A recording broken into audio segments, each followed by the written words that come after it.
What if I told you that Hamilton's impressive performance in Monza's practices was not magic or luck, but an equation perfectly calculated by Ferrari?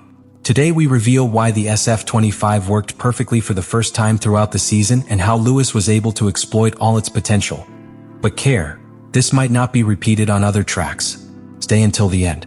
During the first day of practices of the Italy 2025, the paddock witnessed a phenomenon that seemed unlikely weeks ago. Lewis Hamilton leading the timetable with authority, and not from a Mercedes but from a Ferrari.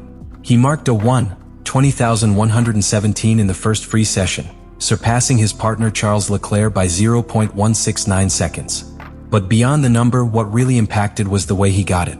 Hamilton's return was not a casual flash, but the result of a controlled, precise sequence, without errors, transmitting an absolute feeling of dominance over the car. For the first time throughout the season, Ferrari not only led a session convincingly, but also led to a doubt that it had been the strongest car on the track. It was a technical inflection point, but also symbolic. This performance did not occur in a vacuum. Until that time, Ferrari's year had been frustrating. The SF-25 had been extremely sensitive to the type of track, to the conditions of aerodynamic load, and especially to the configuration commitments that forced the equipment to sacrifice speed or stability depending on the layout. Hamilton, who arrived in Maranello with the illusion of finding a new motivation after his departure from Mercedes, had encountered an unstable car, which required constant adjustments and did not end up allowing him to attack with the confidence that has always characterized his piloting. The most serious thing was not pure performance, but the lack of return consistency after return, and that prevented him from establishing a full connection with the car. In Monza, that narrative changed completely. From his first laps in the FP1, Hamilton showed a different body language inside the car.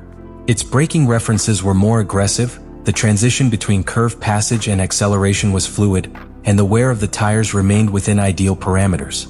Throughout the session, Hamilton not only maintained his time, but was able to repeat it with minimal variations, an unequivocal sign that the car was responding with predictability and efficiency. This detail is fundamental. When a car does not punish its pilot with shocks, when it allows each action to have a logical reaction, the pilot enters an almost perfect state of concentration. And that was what we saw in Monza. Hamilton was finally piloting without being pending structural failures. The Ferrari spoke to him in his same language. What had been constant adaptation sessions throughout the year became Monza in a demonstration of trusted and millimeter execution. Hamilton's image down the car after the session, greeting the team with a mixture of tranquility and determination, perfectly encapsulates that moment. There was no exaggerated celebration, because the British knows that a practical session does not win care. But there was something more important, the internal certainty that there was finally a car with which you could compete on equal terms. And that conviction can change a whole season. The Nazionale di Monza Autodromo, known as the Temple of Speed, represents one of the most interesting anomalies of the Formula One calendar. With its long, straight, violent braking and little amount of high aerodynamic load curves, it is a circuit where traditional demands change radically. Here, more than in any other layout, what is rewarded is aerodynamic efficiency and the ability to maintain stability at very high speed without generating too much resistance.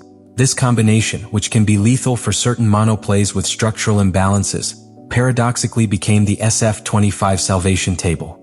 It was the first time in the whole season where Ferrari did not have to hide his weaknesses under conservative setups or limit performance for fear of exceeding the margins of wear of the flat background. In addition, the simulations previously made in Maranello already anticipated this scenario. For weeks, team engineers had worked with custom aerodynamic maps for Monza, evaluating the possibility that the Italian layout hid the imperfections of their car. The tests in the wind tunnel and the correlations with CFD had been encouraging, but the actual performance on the track even exceeded those projections. The SF-25 was not only competitive, but it was consistent in each stint, without abrupt variations or unexpected wear, which shows that the car operating window, when it is not forced, can be surprisingly wide. This also had a direct consequence in the performance of the pilots. A car that does not punish the driver to push to the limit completely transforms the psychological dynamics of the session. Both Hamilton and Leclerc could work from the first round with stable data, adjusting the fine balance without having to fight the car. Pilot sensation improved exponentially because the car finally ceased to be a latent threat and became a precision tool. The SF-25, by design, was not made to suffer in lines. But so far, I had never had the opportunity to prove it. What Ferrari did in Monza was not simply to adapt the car to a favorable circuit. It was a carefully calculated strategic decision that implied a temporary break with the technical evolution of SF-25.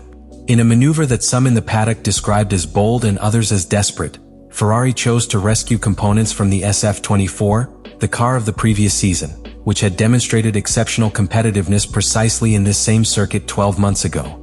It was a technical regression that turned out to be the most intelligent tactical movement of the weekend.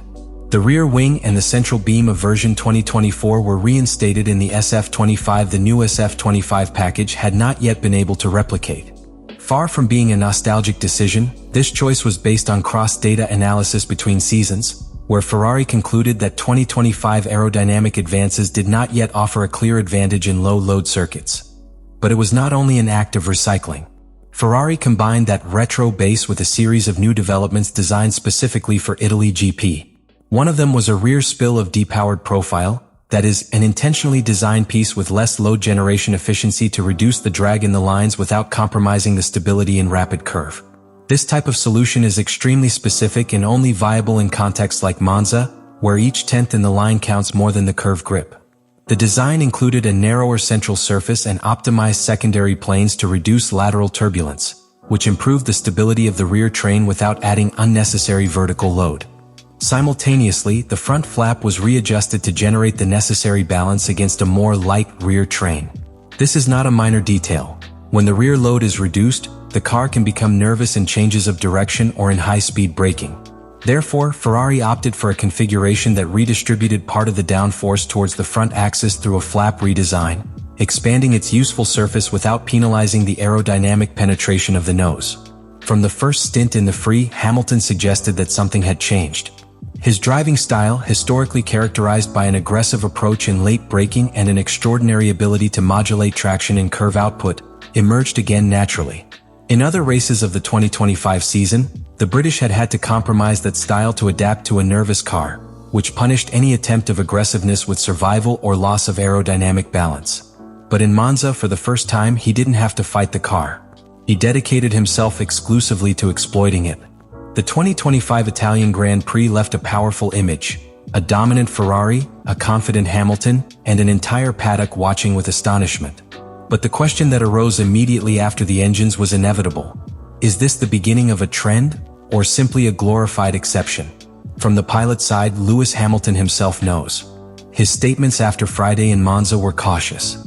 He thanked the team's work, celebrated performance, but avoided falling into triumphalisms. Because a pilot with his experience understands that the real challenge is not to shine once, but in sustaining that level when the conditions are not ideal. And in that sense, Ferrari still has a lot of work ahead if he wants to offer Hamilton a truly competitive machine regularly. In conclusion, what was seen in Monza was a perfect symphony between car, pilot, strategy, and circuit. But like any symphony, it needs a specific score to sound that way.